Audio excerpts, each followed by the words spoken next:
No one noticed the bruises at first. Not because they weren't there, but because Elena had perfected the art of hiding pain. Long sleeves in summer, high collars even on warm days. A quiet smile that never reached her eyes. She spoke softly, avoided attention, and worked twice as hard as everyone else. To most people at Harrington Global, she was just another junior analyst, efficient, polite, invisible. But to Victor Harrington, billionaire founder and CEO, something felt off.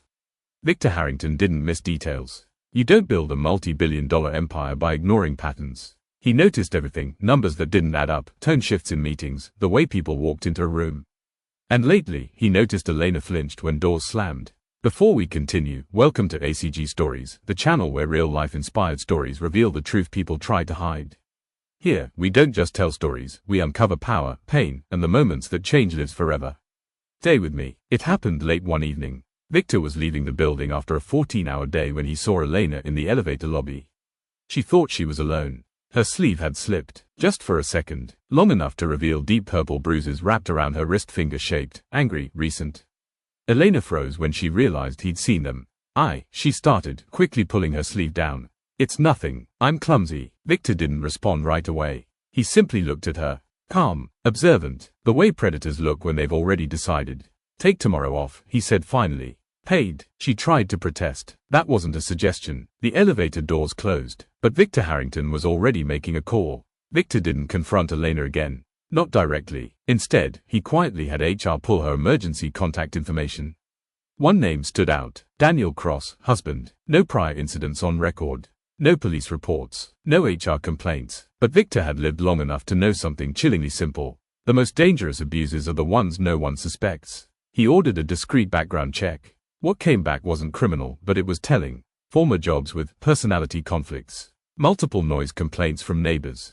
A pattern of women leaving workplaces shortly after he joined. Nothing you could arrest someone for, but enough to make Victor furious. And Victor Harrington did not get furious often. Daniel Cross received the email at 10:12 a.m. You were requested to attend a private meeting at Harrington Global headquarters regarding a matter involving your spouse. No explanation, no option to decline. Daniel laughed when he read it. He wore his best suit, the one Elena had bought him with her bonus, and practiced a charming smile in the mirror. Powerful men, Daniel believed, were easy to manipulate. He had no idea who he was walking into a room with. The conference room was massive. Glass walls, city skyline behind it, silence thick enough to choke on. Victor Harrington sat at the head of the table alone. No lawyers, no security, just him. Mr. Cross, Victor said calmly. Please sit. Daniel did. I'll be direct, Victor continued. Your wife works for me. She's one of the most capable employees in this building. Daniel smirked. She works hard. Victor leaned forward slightly. So do boxers, he said. They still bruise when someone hits them. The smile slipped from Daniel's face. Victor tapped a tablet on the table. Photos appeared on the screen. Close-ups, bruises, old ones, new ones, carefully documented. Daniel's mouth opened, then closed. You're mistaken, he said.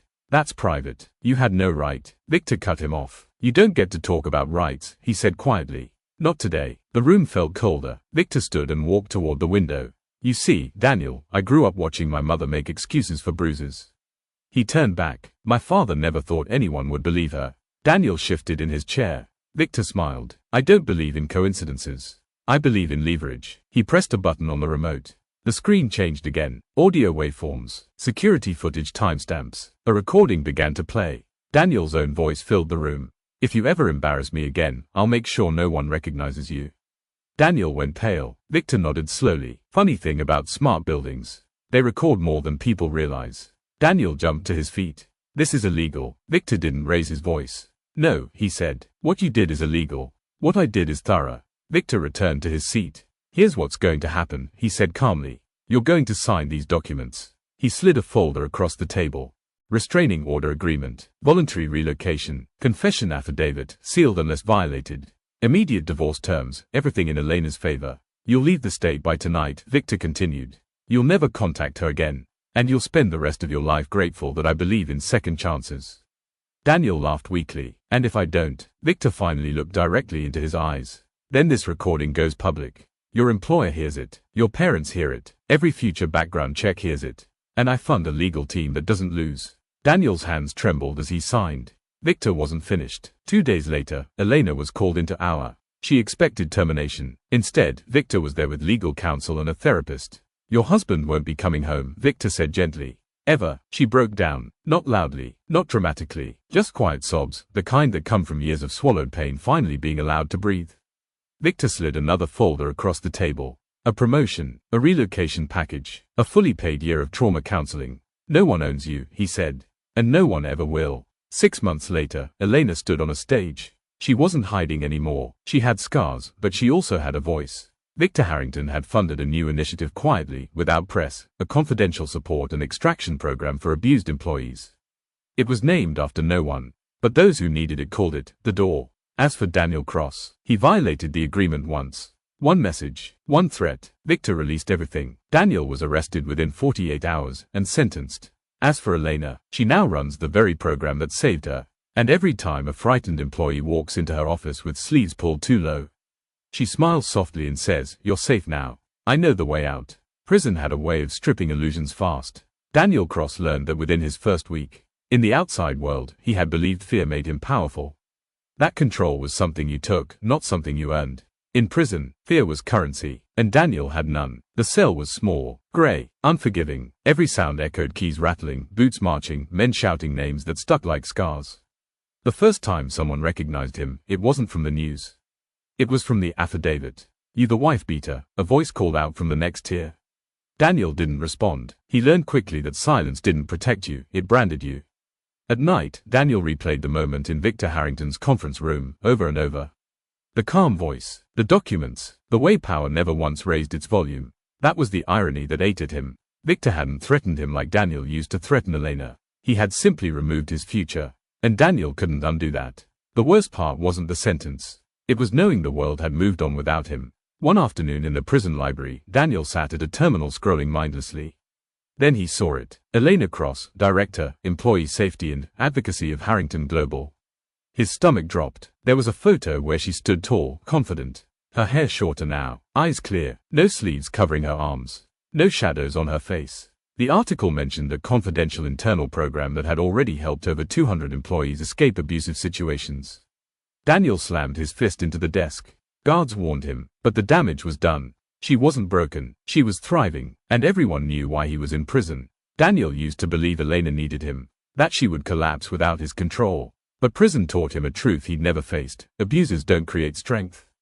They prey on it. Elena hadn't been weak. She had been waiting for safety. And once she had it, she soared. Elena's office overlooked the city now. Same building, higher floor. She still arrived early, still worked hard. But something had changed. She didn't flinch when doors closed. She didn't lower her voice to keep peace. She didn't apologize for existing. Her program and the door had expanded quietly. No press releases, no applause, just results. Employees who vanished from abusive homes overnight. Legal support provided without paperwork nightmares. New identities when needed. Dignity restored without explanation owed. Victor Harrington never took credit. He simply told her, build it the way you wish it existed when you needed it. And she did. Daniel received a letter one morning. No return address. He assumed it was hate mail. He opened it anyway. It wasn't long. "Daniel, I'm not writing to forgive you. I'm writing to free myself. I don't think about you anymore. Not with fear, not with anger, just clarity. You taught me exactly what I would never accept again. Take care of yourself. I already have, Elena." Daniel read it 3 times. Then he folded it carefully and put it away. For the first time, he understood what real loss felt like. Not losing her, losing power over her. 2 years later, Daniel was denied parole. The board cited multiple factors. But one sentence stood out: lack of demonstrated accountability and continued fixation on the victim's success. Daniel stared at the paper long after the guard told him time was up. Meanwhile, Elena stood on a different stage. Elena wasn't seeking fame, but when a congressional committee asked her to speak about workplace protection and domestic abuse intervention, she said yes. She stood at the podium steady. "My story isn't unique," she said. "What's unique is when someone believes you before you have proof." She didn't mention Daniel. She didn't need to. Her life was the evidence. Some stories end with revenge. This one ended with replacement. Daniel was replaced by peace, by purpose, by a woman who no longer asked permission to exist.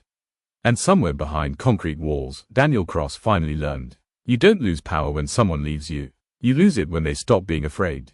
Time did not heal everything, but it clarified it. Elena no longer counted years by what she survived, but by what she built. The door was no longer just an internal program. It had quietly become a model adopted by multiple corporations. No branding, no slogans, just a process that worked. Get the person safe, protect the dignity, make the abuser irrelevant. Elena had learned something powerful over the years. Closure doesn't come from confronting the past. It comes from outgrowing it. She believed that until the letter arrived. The envelope was official, government seal, neutral language, victim impact consultation, parole hearing attendance, Daniel Cross. Her name was listed. Her hands didn't shake when she read it. That surprised her. She set the letter down and stared out the window of her office, higher now than it had ever been. She didn't owe him anything, but she owed herself one thing, to see if the past still had teeth. Daniel had aged badly, not in the way movies show. No dramatic scars, no sudden wisdom, just erosion. The arrogance had peeled away, layer by layer, until only a hollow version of himself remained. He told himself he didn't care if Elena came, but when the guard said, "She's here," something in his chest tightened.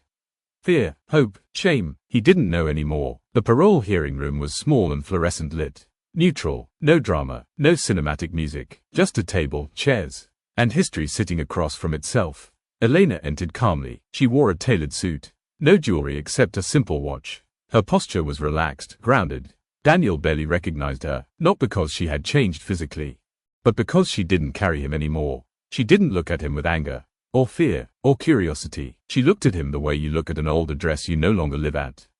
Daniel opened his mouth.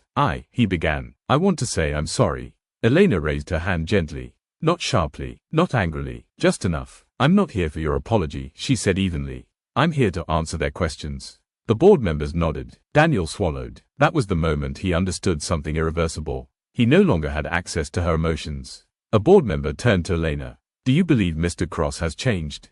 Elena thought carefully. She didn't rush. She didn't dramatize. "I believe," she said, "that change requires accountability without expectation." She looked at Daniel briefly. "He still measures his progress by whether I'm in the room." The board thanked her. That was all. Parole was denied, again. Daniel barely reacted this time, because somewhere deep down, he already knew. As Elena stood to leave, Daniel spoke, quietly.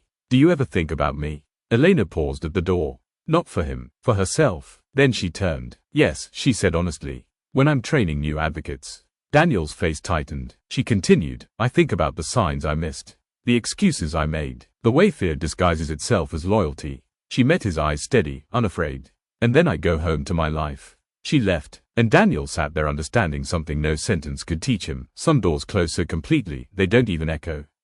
Daniel returned to his cell. Older, smaller, alone, not a villain in a story anymore. Just a consequence. Elena returned to her work. That evening, she spoke to a young employee who whispered, "I think something's wrong at home."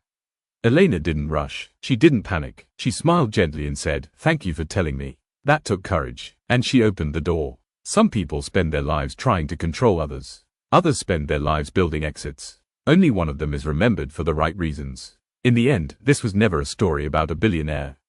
It was about a woman who survived long enough to be believed. A man who thought fear made him powerful until he learned silence can be stronger. And a single decision that turned bruises into evidence, pain into purpose, and a closed fist into an open door. Some people lose everything in prison. Others finally find themselves outside of it. So here's the question. Do you believe justice is louder when it punishes, or when it lets someone rise so high, the past can't reach them anymore? Please drop your answer in the comment below. This is ACG Stories, and sometimes, the real ending is just the beginning. Thank you for watching and supporting our channel.